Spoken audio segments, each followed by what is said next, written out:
important to have a plan and understand what your goals are. In fact, my camel out there is suffering right now with a broken back. So I actually found Pepe when it was only a couple of hours old, and I'm like, oh, this is a funny meme. Oh my god. Yo! Who is this degen? The old man is swing trading over years at a time. And it's like, that's where the real money is made. The answer is a permanent loss. With single-sided staking, you don't have to worry about the permanent loss. When really, at the end of the day, it's just the matter of a macro market. It's just what happens. If you're aware, if you're disciplined, you can hone that into further financial growth. Financial freedom, so we can actually live life and not have to be constantly living paycheck to paycheck. I mean, that's the ultimate goal, more or less, right?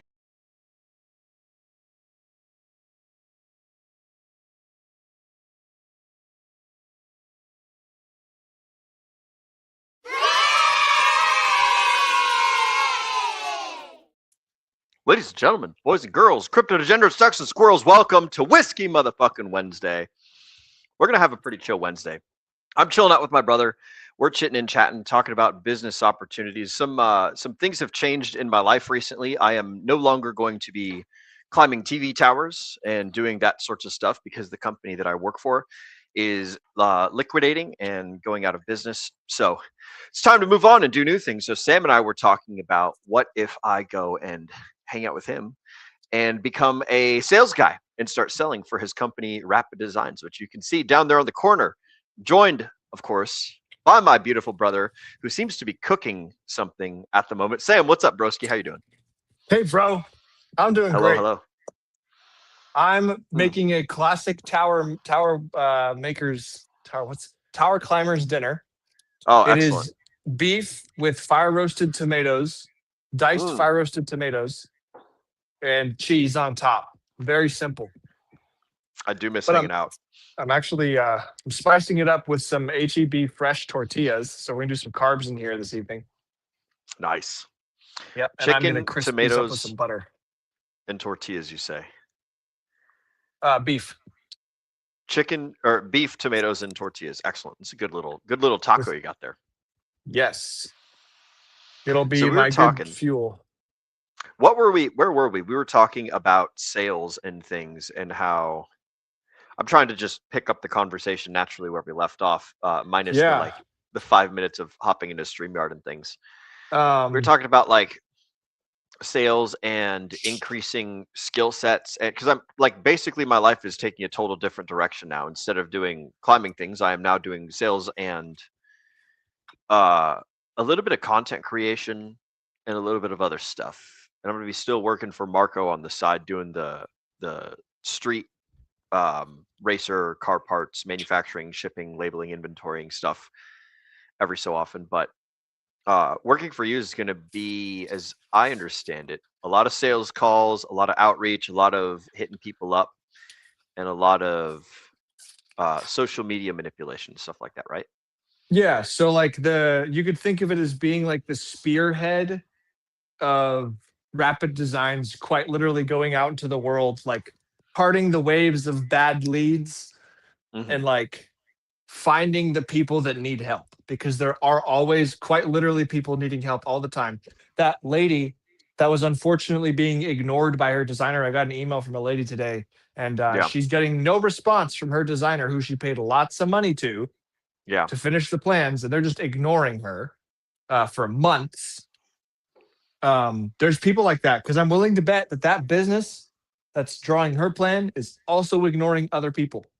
So what I need to do actually is if I was smart, I would contact her. I'd be like, who's the designer? I'd call the designer, pretend to be a customer, and I'd say, hey, like, who else have you worked for recently? So I can check your work. I can check your work. Yeah. No, I'm just playing about that part. But like, yeah, there's people all over the place that need our help and our solution to draw plans fast, who know what they're doing. Which is basically like your solution is customer service, like quick customer service, real life interaction, which is the thing that most people are missing. Yes, it is. Like quick customer interaction is like the core of what makes our process different. I started a customer, I believe, on Thursday of last week, maybe Friday, and they're doing a whole custom home design. It's their first custom home, which I'm learning.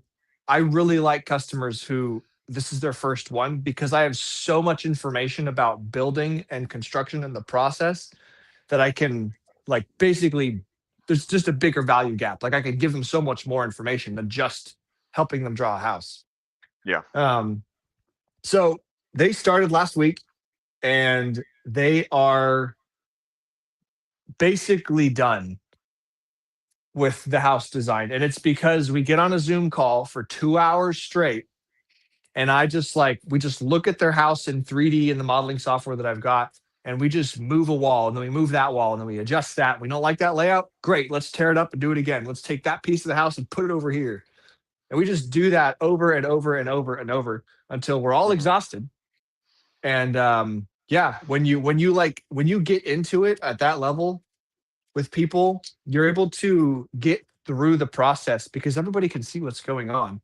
Yeah. And a lot of other designers, what they'll do is they'll say, great, here's 2 drawings, here's 2 concepts. Which one do you like more? And they'll say, we like that one more. They'll say, great, how would you like to potentially change it? And they'll make a bunch of ideas and they'll send it back in an email. And now it's like, all right, let's make a bunch of changes to it. And they send the PDF back in an email. Yeah, basically. But just like super inefficient communication. It's like telephone combined with like there's no real good way to do eyeballs, but you go to the eyeball doctor. You and I both have worn contacts for long periods of time in our life. You go to the eyeball doctor and it's like, okay, which is better? Number 1 or number 2? Number 1 or number 2? And it's like, and you don't get to see him like stretch and manipulate the thickness of a certain part of a contact lens while you're looking through it and the picture is getting more focus and less focus. It's like, which do you like better? A or B? A or B? A or B? And so fucking ridiculous. I want to actually before we go too far, I'm going to shout out the 2 gentlemen that we got in the chats. We're joined by our good friend, Mr. Moonpilled Rational Optics, who says, Knights of the Degen Roundtable, cheers to you. Cheers to you too, sir, Mr. Moonpilled Rational Optics. And we've also got my homie, Mr. Slide 180, Mr. Josh himself, who has also got a new job. So cheers to you, Josh. He's giving us the cheers emoji for the beers and things. So good to see you guys. Welcome to the show. We've got 2 people with us, and that's excellent and awesome. But so back to the conversation. You were talking about how the problem that you solve is the speed and the interactivity and the fact that like they get to see the sausage as it's made and decide what kind of spices they're throwing into the meat. Like they get to see the flavor profile like as it's happening, and like because they're now a part of the artistic process, they get to have more of like a say in what's happening. And that's something that just like the market isn't doing right now, right? Yeah. Like here's hoping your competition isn't watching us right now. Well, they can try, like they can watch, but the reality is to be able to manipulate that software at that speed. Because like the problem is it's hard to draw and redraw fast. Yeah. And the software I have chosen makes it easy to do that.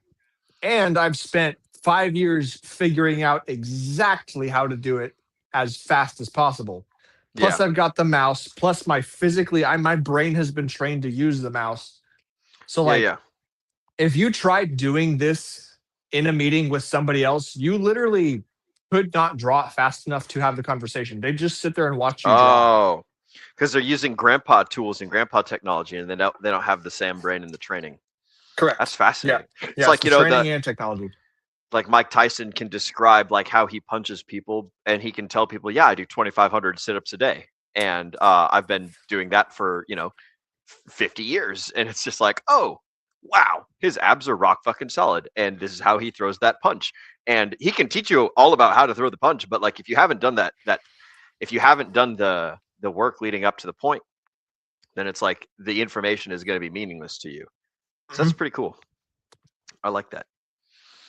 I like it. Perhaps I can watch you doodle enough that I can eventually take over and do the doodling for you, and then you just be the wealthy business owner who goes around going to cocktail parties and things. Well, let me tell you, if I can figure out how to train somebody else to operate that software as fast as me, I can make a lot of money. Oh yeah, this could be fun. Well, you know what? Even 80% as fast as me, that would still work. Yeah. Because the whole idea is speed. Yeah. And there's a lot more that goes into that 2-hour meeting. That 2-hour meeting is filled with like behavioral understanding. They're going to say stuff that they think they want, and your job is to interpret like the core of what they want beyond the words they're saying, because they don't know how to describe house design. They don't have the tools. And so you have to like interpret what they would want, move it all on the screen. Like, I swear this happens. You have to be a every single communication meeting. expert. Yeah, like every single meeting I'm in a call with somebody, they'll start talking about something, and then because I've done this freaking hundreds of times. There's only so many ways to lay out a bathroom. They'll just start talking about moving walls. And like they'll even use words like this and that and there and over there. Yeah. I can't see what they're pointing at. I only see my screen. But I have so much context and pattern recognition that I'll move all the stuff around, and they won't even finish their sentence before I've drawn what they wanted. Yeah. That's a cool skill. Yeah. Moonpill is saying your mind reading is meeting sketch artist. That's fucking sick. Yeah. So anyway.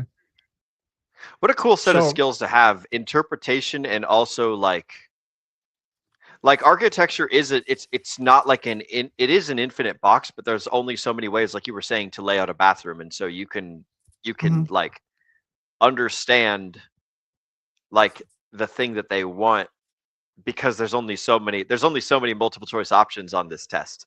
And so it's like, I know where this is going. That's pretty cool. Yeah. Not to mention like being personable so that you can talk like a human. So like while I'm drawing what they need, I'm asking them like about their dog or making jokes.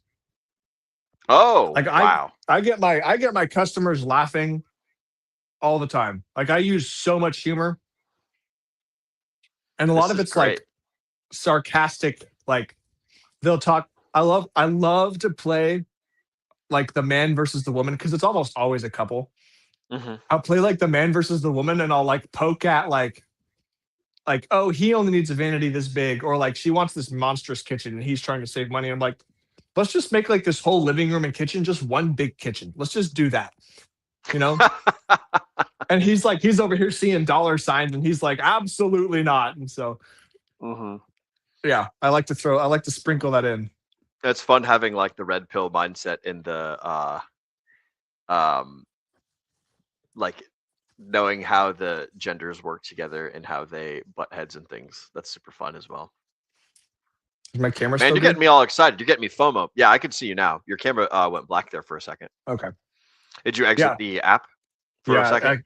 I came back to the Safari, so I think it's working. Yep. That's what happens. Yeah. I do that on my phone as well. Whenever I press the like the list of apps button, it'll black out the screen, it'll mute the it'll mute the microphone, other such things. Yeah, dude. So I basically I do this all the time, and everybody loves me, and I don't charge as much as I should, and so it grows really fast. Well, maybe we should charge more now.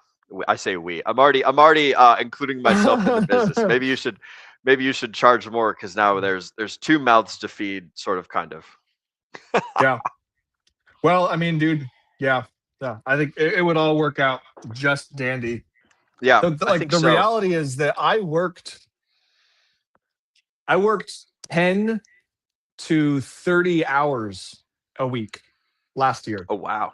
I don't think I worked more than that. It was a range. Some weeks I probably worked 0 hours. Yeah. In terms of like, now that's you as product. the talent. That's you as the talent. That's not necessarily because I'll be taking over your assistance role of calling the people and doing the stuff. So my time will be different than your time, presumably.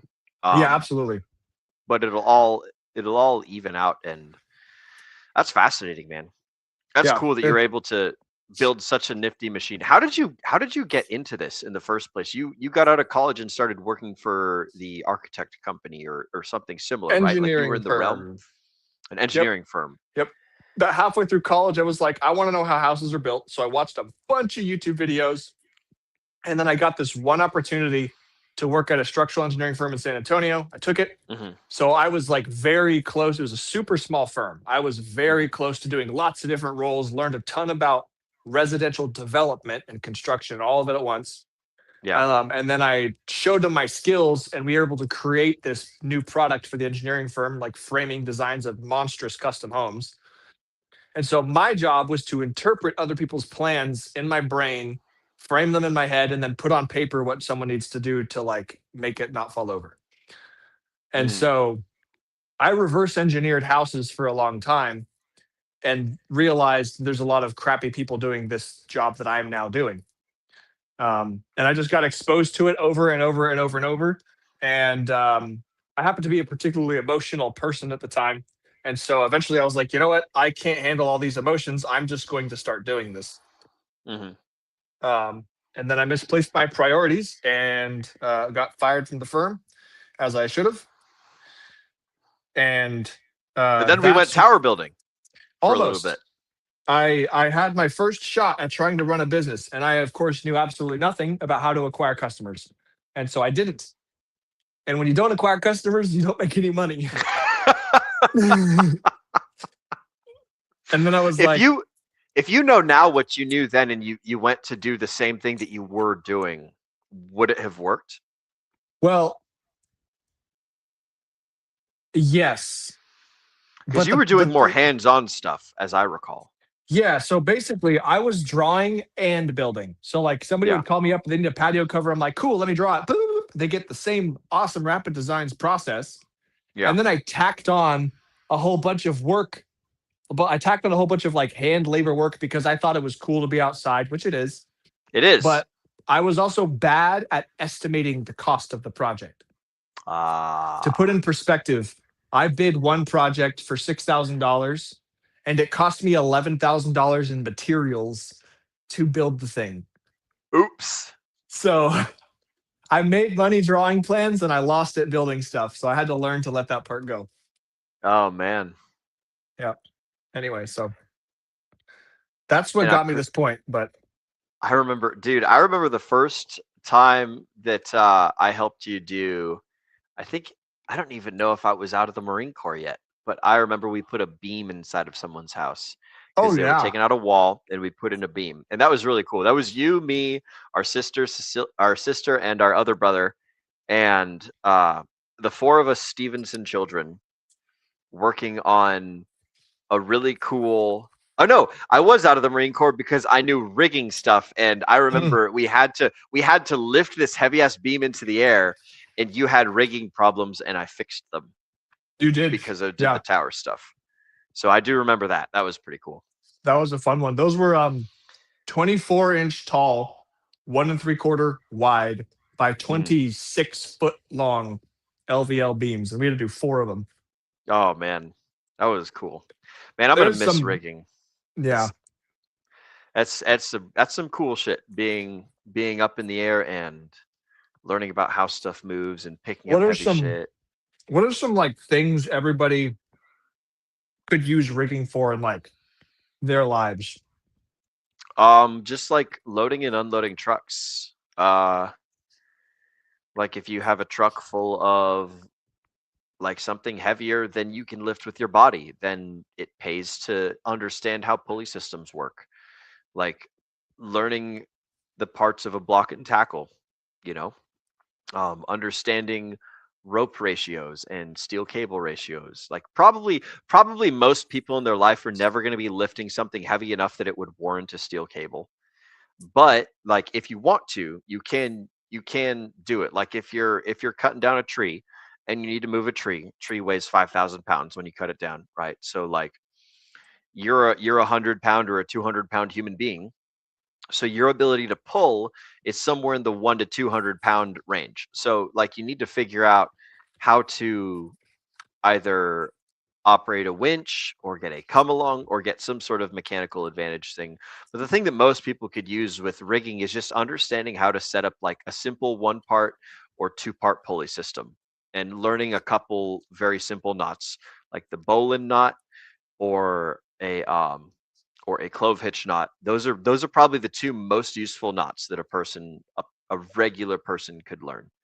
And For the folks at home, could you describe over the show how to tie a bowline knot? yes, I could indeed, because I've got a piece of rope that's ready. This is actually 3/4 inch rope. This is like some of the thicker rope that we never ever use on towers, but this is some 3/4 inch rope, right? It's super thick. It's nice. You can like get a really good grip on it with your hand. If I had some like paracord or something up here, something super duper thin like this, like you can't grab this with your hand. This shit's way too fucking small. If you want to be able to grab and get some purchase on rope, you need like 3/4 to 1/2 inch rope, something like that. This is 3/4 rope, right? So it's lifting, breaking strength, working load limit is probably around 700 pounds, something like that. Which means that its breaking strength is probably about 5 times that. Normally, when you have rope or something, you want it rated to break about 5 or 10 times more than what you're actually going to be picking up. So like if I have some 550 cord, 550 cord is called 550 cord because it breaks at 550 pounds. That doesn't mean that it holds 550 pounds. That means that it breaks at 550 pounds. So you really only want to be lifting about 100 pounds with 550 rope, because you want like a 5-to-1 safety ratio. And there's a whole bunch of reasons for that. But to answer your question about a bowline knot, the way that you tie a bowline knot, we've got a piece of rope. We've got the tail end right here. We've got the running end over here. The running end is the end that goes off into infinity, that goes off and does stuff that you're not worried about. And the tail end is what we're going to use to manipulate to tie the rope. So to tie a bowline knot, the first thing you have to do is you have to make what is called a bite. This right here is a bite. A bite is a U shape that you make with a piece of rope. This is a loop. When you take a bite and you twist it, it turns into a loop. So the first thing you do to make a bowline is you take a bite and you twist it into a loop. The next thing that you do, right, is you take that loop and you make that loop really small, and then you take the tail end of your rope, the end that's not doing anything, and some would call this actually the dead end. The dead end is a better way to describe it because the dead end isn't doing any work. This end of the rope is going on and it's anchored to something. It's going to be pulled on. It's going to be doing whatever. This end isn't doing anything. This is what we're using. So you make a loop, right? So we've got a loop right here. You take the tail end and you go through the loop in such a way that when you let go of it, the loop doesn't come out. See, when I hold it like this, the loop doesn't go anywhere. If I were to go through the loop, instead of going towards the camera, if I were to go through the loop going away from the camera and I let go, then the whole rope just kind of fucking comes undone and does its own thing. So the first thing you do is you make a loop and you go through the loop in such a way that this tail end holds it shut. So like you can see kind of there, like it's crisscrossed, right? So this is a better way to show it. And again, if I go through the other direction, right, the whole thing just kind of comes undone and is all broken and useless. So you go through the loop and then you go around the running end of the rope, and then you go back down through the loop, and then congratulations, you have made a bowline knot. And what a bowline knot is good for is tying onto stuff and anchoring to things and pulling tight on the rope. A bowline knot gives you about an 80 to 70% working load limit on your rope. So let's say this rope breaks at 1,000, or this rope is rated for 1,000 pounds. That means that this rope with this knot in it is now good for 700 pounds. Whenever you tie a knot in a piece of rope, it decreases the rope's usable strength limit. So there you go. That is how you tie a bowline knot. It looks just like this. If we were to break this knot down into 2 parts, the 2 parts would be as follows. It would be a little loop that goes around the main end, the working end, and then it would be, or excuse me, a bite that goes around the running end, and then it would be this loop about which it is twisted. So that's a bowline. You can put as much as much strain on a bowline as you want, and it'll still be super easy to untie because you just go like this, and then you fold that loop, and then you pull this bitch out, and then voila, you have untied a bowline. So that's how you tie a bowline, guys. That's how you do a bowline knot. And yes, Frank White, you're kind of right. It is a bowline is another way to describe it. When you say the word hundreds and hundreds and hundreds of times, then eventually it gets shortened into bowline, because it's just like, if you have to say a word a whole bunch of times, people generally shorten it. So like if someone's full name is Samuel, eventually people are going to start just calling him Sam, just because it's easier and it's faster, and it's one of those things. But And yeah. how often is the bowline knot used on a tower job site? Bowlines are used all the fucking time, and bowlines are used in rope. You wouldn't tie knots in steel cable, but whenever you're using a rope, you're probably tying a bowline knot, or you're tying a clove hitch, or some version of a clove hitch. But yeah, now you guys know how to tie a bowline knot. So there you go. And we've got some comments from the folks at home. Shout out to Tam Tam. Hello, gentlemen. Hello to you too, Tam Tam. Glad to see you in the topics and everything. And then we've got Moonpilled Rational Optics. Understanding load capacity is very, very important. Shout out to you, Mr. Moonpill, good real life friend of mine. It is super cool to be associated with and know people that know how to deal with load capacity and understand the way that rigging works, and understanding weights of things and anchoring methods, and being able to gauge like, okay, there's this much weld on that piece of steel, so it can hold for that much weight. I could put 5,000 pounds of pressure into this thing, but I can't put 5,000 pounds of pressure into this other thing. Like it's very, very important to understand in the rigging world. So absolutely right. We've also been joined by Mr. Frank White, who says, bang, bang, DGen gang. Good to see you, amigo. Good to see you, Mr. Frank White. We've got the bow line. New knot to learn. I could teach you guys I could teach you knots all fucking day. That'll probably be a different show, though. I don't know if it's worth, well, maybe, I don't know. If Sam has to hop off the call to do some other things, then we might go through some knot tying, tying with Will. Did one of those fellows comment bang bang because he knows that's a tower thing? He did not comment bang bang because it's a tower thing. He comments this all the time, but bang bang in the tower world, Mr. Frank, actually, I don't know, Frank, are you a tower guy? Because bang bang in the tower world, it definitely has a very particular meaning. So I'd be very curious to know, Frank White, if you ever did TV tower or broadcast tower rigging. Bang bang is it's one of the things that a lot of pulse chain people say to each other, and also what a lot of military people say. So Frank White, if you understand the meaning of bang bang, I would be quite pleased to find that out. For those of you guys at home that don't know the meaning of bang bang, back in the day, so we use radios right now in the modern world to communicate from the guys that are up at the top of the tower all the way to the guys down at the ground that are working on the winch and everything. And when you have a winch that can pull, 5,000, 10,000 pounds of pressure, it's very important to have good communication with the winch operator. If you're all the way up in the tower and you want to come down, then what you say is you say bang, bang. And then if you want to go up, you say whoop, just like that. Super. Oh, my dog's looking at me now. You say whoop, whoop super duper loud, or you hit something twice with your hammer or with your spud wrench, because you can hear two hits of steel on steel from a very far distance. And this is what they would do. This is what ironworkers would do before the invention of like handheld radios, before like little walkie-talkies were basically super common in the industry, is you would take your hammer or your wrench and you would hit the tower twice, bang, bang. And that tells the operator, everybody is ready on the cable to start coming down. And then if you wanted to go up, you would just yell whoop really fucking loud, because that's a super easy noise to make at like a high pitch, at a high pitch that carries a super far distance.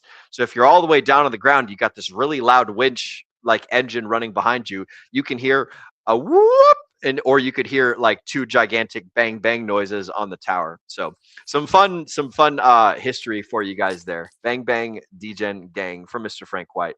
I would be very pleased to find out if you were an iron worker or a tower hand at some point in your life.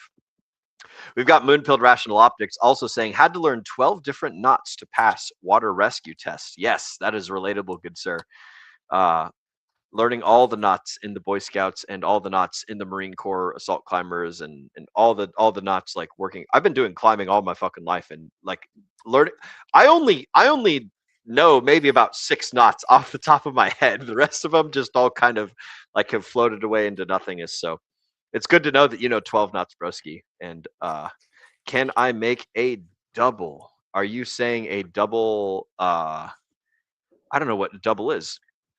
Let me if you can clarify what a double is, Moonpill, then I can probably tie you a double.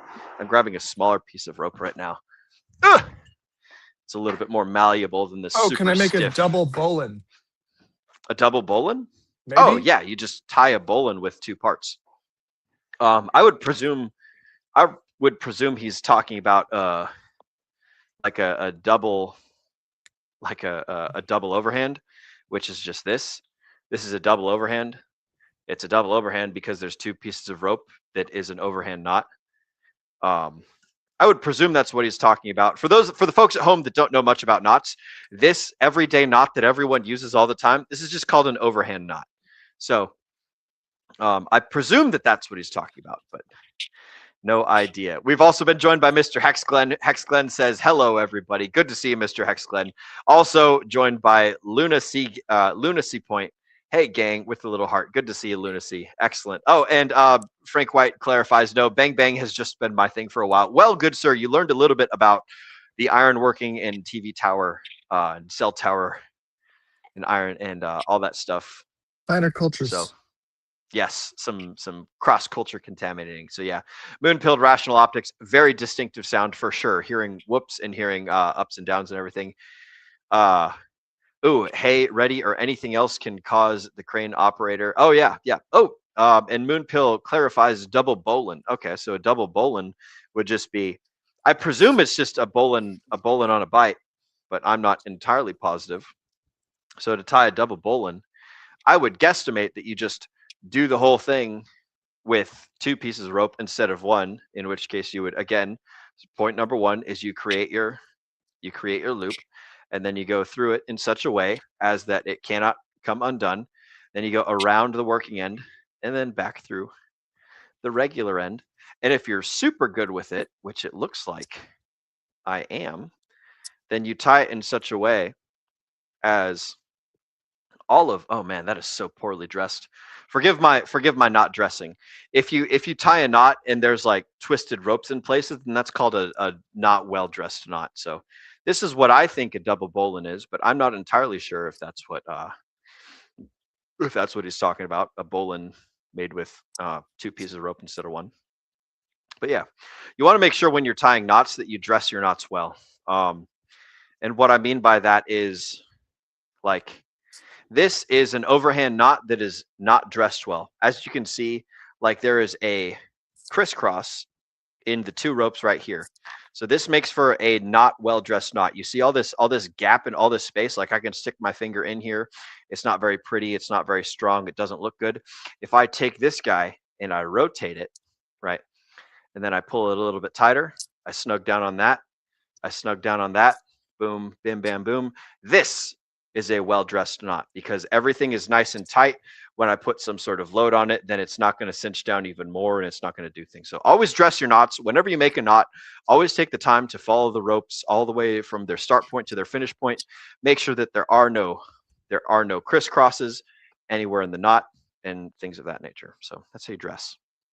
A little bit of learning that I did not think I would be doing today. I thought we would be talking about business and sales and things, but Sam, you sent me down a fucking rabbit hole, bro. I did, didn't I? Yeah, you did. Your original question was, what about rigging could people use in their everyday life? You've actually probably used rigging more in your everyday life than I have, I would imagine. What are some things you've used rigging for, or have you? Ooh, that's a great question. Yeah, we did it to put in a beam, which is really cool. We put in a beam. Mm-hmm. I used it. I had a great one. One of my first job as a framer Yeah. in Washington before I got my business started was I was up on the top of a long ladder, and there was like 2 ladders against the wall, and there's these little arms you put on them, and there's a big plank you put on the arms. Yeah. And so the plank's like 12 inches wide, and you're like The 20 feet stabilizer, off the right? ground. Well, it's what you walk on. But yes. Oh. So You I'm were up there using walking ladders around. as scaffolding? Yeah, so you lean a ladder against the wall, you put a special angled arm on the top of it that hooks in, Okay. and then you can put a Okay. plank on that arm. All right. It's a very easy way to do siding and adjust Gotcha. fast, quickly. Okay. So when I was doing that, we used it to install whatever we needed, but then we had to take it down, and people were running around, and I was basically taking it down by myself. And we're like, it's frankly like the plank is really heavy. It's like 20 feet long, aluminum. Yeah. And Ooh. it's already sketchy enough at the top of the ladder to get it like, because what you basically have to do is you got to pick it up and you get the weight out far enough off the arm to come down past the arm. And so imagine you're at the top of a ladder holding on to the ladder, and you got to pick up this heavy ass thing with somebody else and like get it away from the ladder and then bring it back and then climb down the ladder with one hand. Oh, man. And so instead, what we did was I rigged a rope to the center of the ladder or the center of the plank, and I just put a few friction wraps around like a piece of hardware we had nearby, and I just lowered it with friction. Good man. I like And, it. That's what people could understand, is understanding the principles of lowering and friction. That's very good. Oh, your phone has blacked out. I don't know if you know this. Can you hear me? All right, while Sam is over there checking his notifications and things, I'm going to roll through some more of the chat shoutouts. We've got Arceus Casico coming in. Will, tying knots is exactly the content that I'm looking for. Well, don't you worry. Oh, Sam is back. Don't you worry, I know Arceus. what it's like to get a phone call now while you're on stream. Yes, it happens to me quite often. Believe it or not, you're the person who calls me the most while I'm on stream. I wonder if he's getting a call from. So our sister was supposed to be going onto a Zoom chat with him at this time, so it makes sense. But anyways, Arceus was saying, "Will, tying knots is exactly the content that I'm looking for. You know, I can tie plenty of knots. I can teach you guys all sorts of knots, and we could do this for quite a good bit of time. So good to see you, Arceus. Thanks for hopping on in here. We've also been joined by my good friend, Mr. Zach. Brother Oates has arrived. Brother Oates is in the chat. For those of you guys that don't know, Brother Oates was on stream one time. He's my good Navy friend who is one of the most influential musicians in my life. A good friend, and I'm going to call you Brother Oates once this stream is over, because I have some information for you pertaining to my location and things that I'm doing in the near future. So expect to see that. And then Moonpill Rational Optics clarifies he wants to know if I can tie a double Windsor knot. Not off the top of my head. Nope. It's a tie. It's a tie. It's a tie knot. Yeah. Yeah, I don't know those ones. Whenever I need to tie a knot, I just open up Google. And I like doing the Trinity knot when it comes to tying ties. My favorite one is the Trinity. Trinity tie knot. Let's see.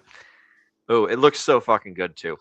I'm gonna pull up share screen here and show you guys. I'm gonna transition locations. Okay, cool beans. Do the present screen, share the screen. We're gonna tie the Trinity knot.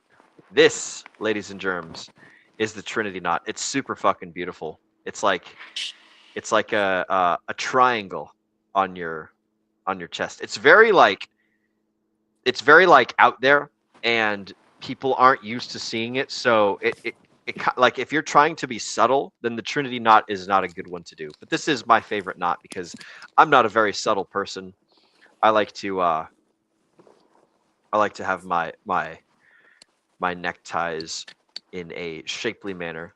But I hardly ever wear a necktie anyways. If ever I'm wearing a suit and jacket, I almost just always skip the tie and just unbutton the top 2 buttons, because that's the better and more fun way to roll. But on the occasion that we need a tie, That's the one that I go for. So, do you have a preferential tie, Mr. Sam, that you like to tie? Yeah, I keep it real simple. I think a half Windsor is really well. Yeah, half Windsor's good. Half Windsor's good. Super nice and simple. But if it's a rope knot, it's my favorite kit. That's what they call it. I remember I was talking to you earlier, Sam, about splicing rope. This is a cool thing that you guys can do. If you've got a piece of rope and you want it to have a loop on the end, a little bite, then you can do what's called a rope splice, where you take the rope and you feed it back into itself all the way until you run out of tail end over here. And the rope splice is done. And as a matter of fact, I have some triple braid right here, and I don't think it would be worth it for me to sit around and show you guys how to do a full, rope splice. But the general idea is the first thing you do is you unwind, I don't know, about whatever the diameter is of the rope. You want to get about 10 to 15 times that length of like tail end just sticking out, and then you make your loop wherever you want it, and you put it right next to the piece of rope that you want to splice it into, and then you twist the rope in the opposite direction until it does what's called bird caging, which is where a little hole appears, and then you just pick one of those holes and you take one of those ropes and you go through it, and then you just keep doing that, and you do that with all three of the ropes from the splice until you've got the piece of rope all back. And oh shoot, I should not have gone that direction. I should have gone this direction. What you want to do, because this is triple braid rope, there are three pieces of rope, right? And there are three tails. So as you guys can see, I have jumped over one and I have jumped over another.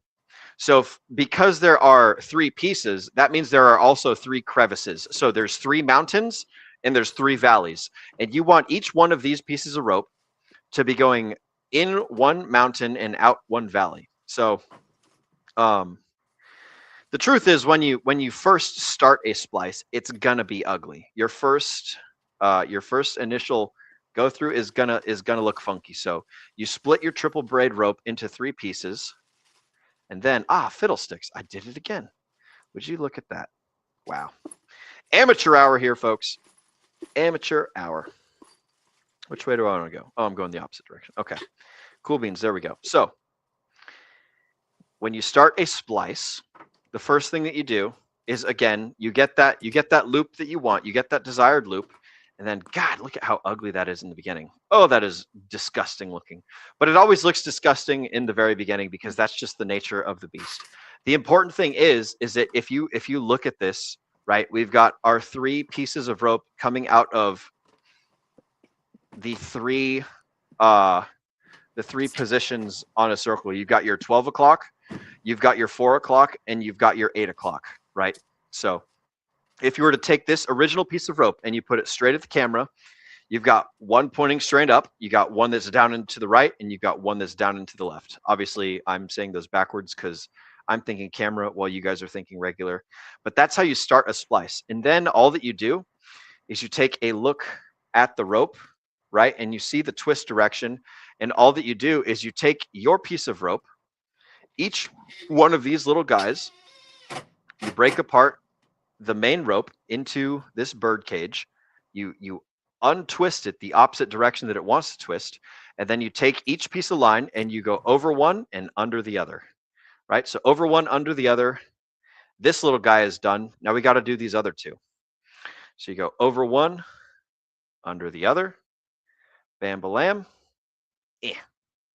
And again, it always looks ugly when you first start it. But if you just keep doing this pattern over and over and over again, eventually you get a really juicy and delicious looking piece of rope. And one thing you want to remember is you always want to dress your knots as you are tying them.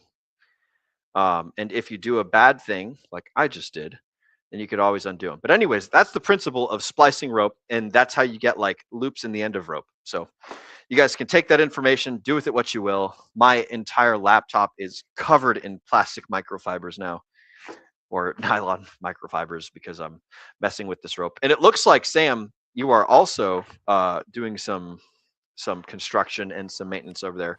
Can you describe to the folks at home what you got going on there? Yeah, absolutely. So I'm in the Future Rapid Designs travel van.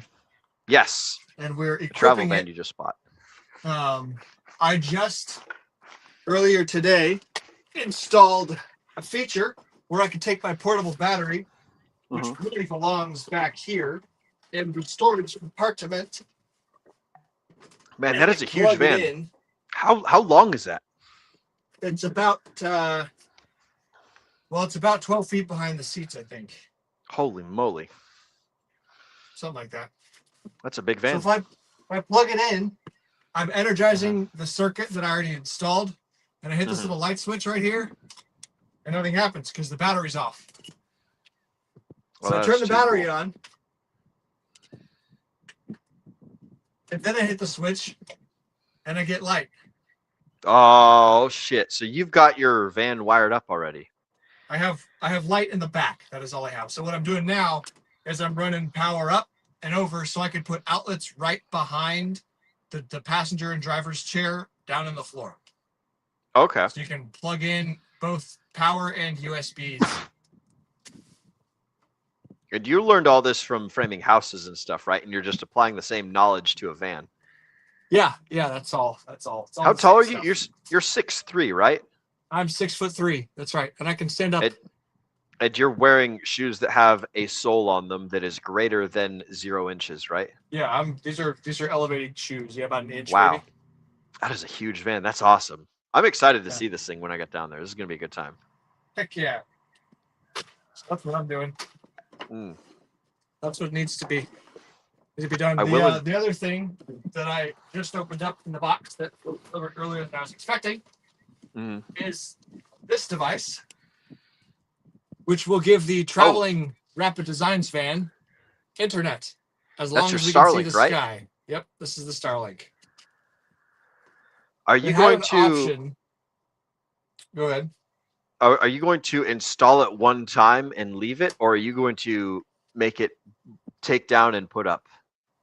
No, I'm gonna install it to the roof. I don't want to. It's huge. It's like 2 feet wide by 14 inches the other direction. I don't want it inside the van, so it's gonna get mounted to the roof. Is it bug proof? Yeah, it's designed for the outside. I mean, it's designed to be outside to see the sky. So. Okay. Is it designed to have things hit it going 70 miles an hour? It has sort of, kind of, but it's very low profile, so the odds of major damage are very low. Okay, gotcha. So it'd be like the same thing as putting the same sort of consideration as putting like solar panels on your roof or something like that, right? Yeah, pretty much. Okay. Are you considering solar stuff at all? Have you looked at any of the Harbor Freight solar panel deals? I won't buy a Harbor Freight one. I might get like a Jackery or some other name brand one, but there's gonna be a big battery back here that will probably get a 200-watt solar system. Not permanently attached, just the ones that fold out and you put them on the ground. You could hit up our McLaren friend and ask him about solar panels. I believe he does the permanent kind. I don't remember his name, but yeah. That'd be, yeah, his is more of a house sort of deal. I bet you, well, he might not know. Fuck if I know. Cool kid though. Wonder what he's doing these days. So sweet. Probably so you'll have internet on the Rapid Designs van. Yep. I've been burning up my hotspot doing all these Zoom calls. Sorry, Brother Oates.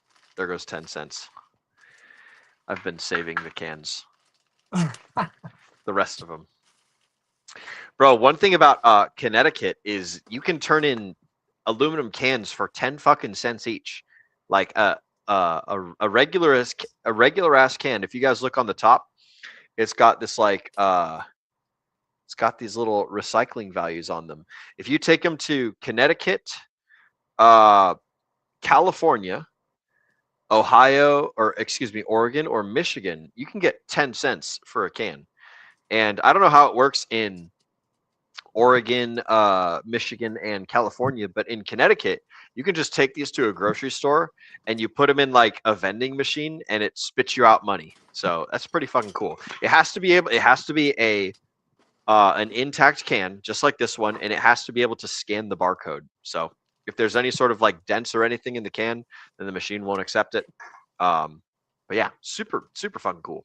So yeah, if you live anywhere near Connecticut, don't crunch your cans. Take them in. Take every time you get drunk, that's $2 in your pocket. There you go. $2. Mhm. That's 20 beers. Yeah, exactly. Every time you get, proper wasted with the boys, you can get $2 back. Oh, that's And it's fair. kind of like the money is taken out, or the money is added on to the price of the can when you buy it. And so most people just never get the refund. It's kind of like, when you buy something, when you buy brake pads from AutoZone or something and they have a core charge, that means that like they charge you money if you don't bring back the old ones, and then they refund you. Same thing with batteries, same thing with what am I thinking of, like disc brakes, things like that. Anything that has some sort of core charge on it, or anything that like is pseudo recyclable or semi recyclable. Like if you go and buy brand new, I don't know if it's brake pads, it might just be the brake disc. But anyway, I was like, I've been losing money on these brake pads every time I've done this, apparently. I don't know if it's pads, but I'm fairly certain that it's discs for sure. Because like, when you go to like a car shop, they will, by default, if they're replacing something, they will keep the thing that they're replacing as a like disposal for the customer. But if you really want it, you could be like, hey, give me my axle back. And like, oh, we have an axle like core charge. So like, we factor in the recycle price when we take it out. So if you want it back, then we can, charge you the recycle price for the product, and then it's yours, because it's initially like taken out of the price sort of thing. But yeah, I see. Anyways, cans and things. Sorry, Brother Oates, I crushed one of the cans that I was going to give to you. So, But yeah. So what are you working on right now, Sam? In your travel van, in the Rapid Designs van. So the 2 outlets that need to be in the front, boxes are installed. You run a wire between the boxes. You plug the wire into the back of the outlet, and then you run the wire back to where the power is going. And I'm going to let the wire stick out of the wall super unsafely. I'm going to slap a plug on the end of it so I can plug it into the power source. Yeah. All of it quite safe because it's just a battery. I'm not going to get shocked that badly. It's just an inverter. Yeah. You could theoretically put a extension cord and then like a generator outside the van too. Theoretically. Yep. It's all possible. Are you operating on battery only, or are you thinking about bringing along a generator? Oops. Oh, there goes lights. Turn the lights on. There you go. Look at that. Yeah, it's going to be battery only. Because this is a podcast studio. So like, yeah, everything I'm going to use is, I'm going to be in meetings talking, or I'm going to be doing stuff. So how do you charge the battery? Well, I take it inside and I charge it overnight. Oh, okay. Gotcha. When you're on the road, how do you charge the battery? When it's the bigger one, well, when I'm on the road, I'll have to be very conservative with how I use the battery. The small one. When I have the bigger one, I will buy a foldable solar panel set that I can put outside if I need to. Okay. Or strap it to the roof if I care to. Is there any way that you can harness the power of your alternator? Yes, but I'm not interested in like modifying the natural systems as they've been engineered in the van. I want them to work exactly as designed. No, I mean like a trickle charge, like, cigarette lighter thing, slowly brings the battery up to operating speed. Yeah. I mean, I could basically use the engine that uses an alternator to convert to electricity, use the electricity to charge the DC battery. Oh, Sam's getting a call. How fascinating. This is really cool to sit through the entire process and to be able to appreciate like how the van gets put together, what's going on with it.